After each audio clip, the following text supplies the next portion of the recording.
Welcome to another edition of Highlander News. I'm Jace. And I'm Ashlyn. Sophomores take home a new family member for the annual Baby Project. Maddie Knight brings you the story. The Baby Project is basically designed for kids to take the children home for about 24-hour experience. They take it home on a Friday and they bring it back on a Sunday. And it's to kind of give them a realistic experience of what it might be like to care for a child. While there is a grade attached, the meaning behind the Baby Project goes further. The meaning basically is to try to just teach them responsibility, to help them to engage in some baby activities that they might not normally engage in potentially. It's really go about teaching more too about healthy families, and as a result, maybe we have better healthy communities. There are more options than just bringing the baby home. The different options would be, there's two other alternatives besides taking the baby home. It would be to wear a pregnancy suit for 3 days, and then there's a journal that you keep with that as well. And then there's just a paper that they can fill out where they do some interviews with families and compose some questions and research some articles and do a little bit of research on their own and reflecting on what it might be like to be a parent. A few students who have completed the project share their thoughts. Having a baby would be harder than I thought. I always had to have it next to me whenever you're doing anything. You have to make sure that you have an eye on it. Pregnancy doesn't feel good whatsoever. There were many challenges to overcome. Waking up at night to do stuff with it. I have a big bump in front of me, and it's like hard to sit in my desk, and it's hard to write sometimes. For Highlander News, this is Maddie Knight. Many students at VCHS enjoy meeting and studying at a small coffee shop in Valley City. Abby Peterson and Jordan Klein brew up the story. Allie Beans started as a dream about 30 years ago with my father. Carol had a few ideas for what she wanted out of the coffee shop. A place for students to study, to develop friendships, for family and friends to come together. And 2 years ago, Allie Beans was born. Earlier this year, Allie Beans expanded to the other side after the pet spa next door closed. We started remodeling in March, and here we are. There are a couple things Carol loves about Allie Beans. I love the fact that we roast our own coffee, so I love our coffee. It's all about the people. Reporting for Highlander News, this is Jordan Klein. One VCHS student has a passion for wrestling. I bet you can probably guess who. Kale Griebel takes us to the mat. Oh, Coy, and I think we started when he was around 5. He came to practice and we got him to some tournaments. We drove on the road. Believe it or not, he lost his first 26 matches, so we didn't really know if it was going to be for him. He would kind of narrate to his opponents when he was wrestling them.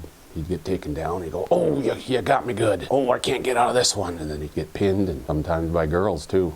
So we really didn't know if it was going to be for him. I think the challenge, the grind of it, the discipline that you have to have, all those things are what Coy is about. He really is not a individual type person, even though it is an individual sport. He would rather be talking about the team. I love wrestling for a lot of reasons.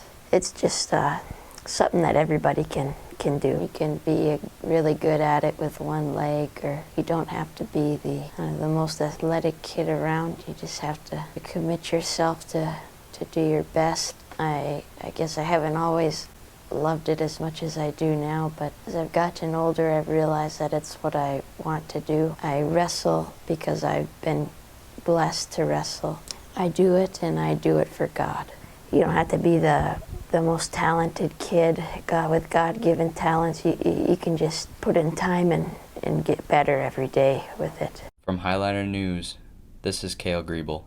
There are many differences between the United States and the Philippines. Reporter Peyton Puckett sits down with a student that has lived in both places.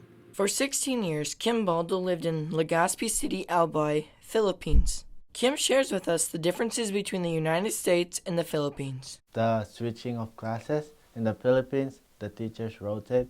Classes in the U.S., students rotate. Weather is the hardest to get used to. Kim has had his North Dakota's driver's license for a while. He explains the differences between the rules of the road. In the Philippines, we don't have a speed limit and barely any stop signs. Kim shares part of his home country's language. Hi learners, ay pinakamagaling. Although there are many changes, Kim calls the U.S. and Philippines both home. Reporting for Highliner News, this is Peyton Puckett. Quarantine has made people try new things. Let's talk to one student to find out about the hobby of diamond painting. I kept seeing the ads for it on Instagram, so that made me want to try it. She's had this interest for a while now. Like March or April of last year, because that's when I saw the most ads for it, and I also had nothing to do. Diamond painting does have some perks. It helps me de-stress sometimes and calm down because it's really satisfying to me. The steps to this process are very simple. It comes in sheets like this. The first layer is a protective seal, and that's sticky. Take my X-Acto knife and I cut the part that I want to do. And then I peel that off. And then, following the key, I take my diamonds. And so A is 10, so I grab these diamonds and I pour them in here, and I take my tool, which has the sticky stuff on it also, and then I just kind of fill them in until it's done. And then when you're completely finished, you take this and then you roll it out to make the diamonds stick better. Interested in dance? There's a new ballet studio in town, perfect for that. Maddie Knight brings you the story. Micaiah's Studio of Ballet is just getting started. She shares with us everything we need to know about this upcoming activity. Here's what inspired her. I think for me, I've danced in different areas and with different groups of people, and there's been some studios that I've really meshed well with, and they were great to work with. I've been in other studios where I felt like the outsider. So I always knew that if I ever created something, it would be to encompass everybody, and nobody should feel like they're an outsider. At the studio, plans and ideas are always being made. Right now, we are trying to get our hybrid classes going. We are going to have a dance store here in our town. That's on the docket, I guess you could say. We are also working with Open Door Center to offer classes for all individuals with all abilities. If you want to join dance, you can always stop by and chat. You can go to our website, so micaiahstudioballet.com. You can call me, text me, message me through Facebook, Instagram. That's just get a hold of me. The activity itself isn't the only great thing about this studio. We do have a really awesome group of students and parents and community, sense of community. We are here to promote not perfection, but really the dedication to learning the art of dance. I love all our people. It's very fun. Loving. Inspiring. Not only does it take hard work, but also commitment, and you can achieve anything as long as you work for it. For Highliner News, this is Maddie Knight. Thank you for joining us for this edition of Highliner News. I'm Ashlyn. And I'm Jace.